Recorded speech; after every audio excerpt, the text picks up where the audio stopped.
How is it going, Toons of the World? It is your pal Mega Snoop bringing you another Toontastic video. And today, I wanted to kind of give you a brief overview of everything you need to know about cog buildings. Without further ado, we're going to jump straight into this. Now let me generalize what a cog building is. A cog building are regular toon buildings that are taken over by one of the cogs on the street. In order to recover the building, you must defeat all the cogs on all the floors inside the building. The number of floors that a building has can be seen on the front of the building by the amount of circles above the elevator. The higher amount of floors, the more difficult the building's probably going to be. Now the difficulty of a building, by floors and by cogs inside, can actually be determined by the level and type of cog that enters it. For instance, if a level 1 cold caller went into a building, it's going to be generally an easy building. But if a level 7 number cruncher entered a building, the building's going to be quite a bit harder. This is why when there's invasions, there tends to be a lot more difficult buildings around the area. Or in Donald's Dreamland, you tend to see 4 and 5 story buildings, while in Donald's Docks you see 1, 2, or 3. And only 4 toons can board an elevator into a building at any time. It doesn't have to be up to 4 toons, you can go by yourself, though it's not necessarily recommended, but know that you can have up to 4 toons in a building at any time. And after every floor, any toon can choose to leave the building just by opening their sticker book and teleporting back to the playground, or opening your friends list and teleporting to one of your friends. So if the building seems a little too difficult and you've already wasted all your good gags and you still have 3 more floors to go, it's okay to dip out of there. No one's judging you. But no, if you do that, you will not receive any experience from the building.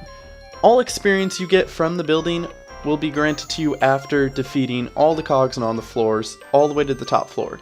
So how much experience will you get? Here's a little chart to just show how much experience you can get per floor on each building, with or without an invasion. The first floor will always have times 1 XP, unless in an invasion it's times 2. Second with 1.5, third with 2, fourth for 2.5, and 5 for 3 times XP. And with an invasion that can be up to 6 times experience. Now I want to go over what the inside of the building looks like, not necessarily the cogs, but the floors. The first floor will always be a boiler room, whether it's a 1-story building or a 5-story building. The first floor will always look the same. Now if the building is 2 or more stories, the top floor will always be the boss room. And if it's 3 or more stories, the middle floor or floors will be an office room. So if it's a 5-story building, floors 2, 3, and 4 will look like the office room. If it's a 3-story building, only floor 2 will look like the office room. Now something interesting. The difficulty of each floor is determined by the numbers of cogs and the accumulative cog level.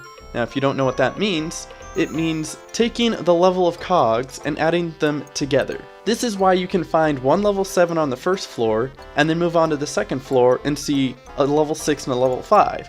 You might think to yourself, well, this is easier than defeating a level 7. But accumulatively, the first floor with 1 cog at a level 7 will only be 7 levels. The second floor with 2 cogs, a 5 and a 6, will be accumulatively 11 levels. This is what makes the second floor more difficult than the first floor.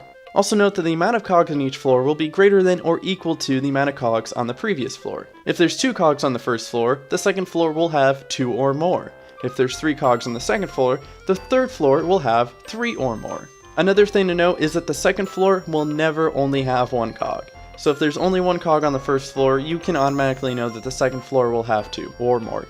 Last thing to note about the cog levels inside of a building is that the boss will always be the highest level and will always be one of the first cogs you see on the final floor. He may be joined with other cogs, or he may be standing alone with other cogs waiting in the elevator. However, he will never himself come out of the elevator. The last thing to say about it is the rewards you get from the building. Once you defeat a cog building, whether it's a 1-story or a 5-story, you will always get a portrait of your toon inside the cog building. It'll have your head and your name.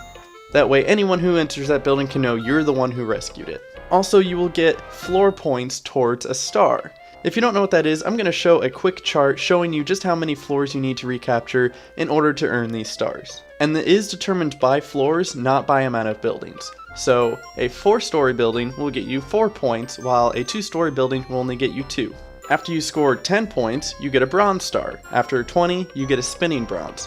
30 will get you silver, 50 will give you spinning silver, 75 for gold, and a whopping 100 for spinning gold star. Though you have to know, if the building you had previously taken over was retaken over by another cog, you will lose the points you earned from that building.